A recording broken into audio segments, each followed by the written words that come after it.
And I have some breaking news to report to you. United Nations Secretary General Ban Ki-moon says unarmed UN monitors came under fire today as they tried to reach the scene of yet another massacre in Syria, this one in the village of Hama. Unconfirmed reports from there say pro-government militias killed nearly 80 people. About half of those people were women and children. This comes less than 2 weeks after 108 people were killed in the town of Hula. Secretary of State Hillary Clinton placed all the blame on Syrian President Bashar al-Assad. The regime-sponsored violence that we witnessed again in Hama yesterday is simply unconscionable. Assad has doubled down on his brutality and duplicity, and Syria will not, cannot be peaceful, stable, or certainly democratic until Assad goes. Senator John McCain, who's been calling for the U.S. to arm the Syrian rebels, once again called for action on the Senate floor just in the past hour. How many more have to die? How many more have to die? How many more young women have to be raped? How many more young Syrians are going to be tortured and killed? How many more?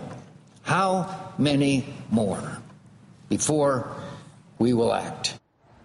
NBC's Ayman Mohideen is watching the developments in Syria from Cairo, Egypt. He joins us now. Ayman, as I mentioned, the developing news that some of these UN monitors had come under fire today as they tried to reach the scene to get more details on this second massacre that's taken place, and a number of children, again, losing their lives.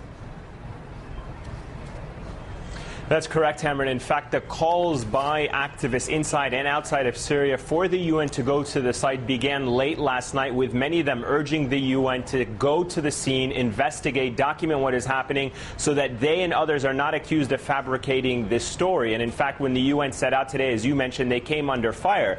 But it really underscores a more important point in all of this, which is that the UN observers that are on the ground, even with their presence, the 300 of them, they are not able to stop the violence. Now, keep in mind, they weren't meant to stop the violence, but their presence was supposed to enforce a peace plan. Now, today, as you were also mentioning, the man who brokered that peace plan, Kofi Annan, addressed the General Assembly and essentially conceded that his plan was not being implemented. So by their accounts, by the activist accounts, the UN peace plan has all but failed now in Syria.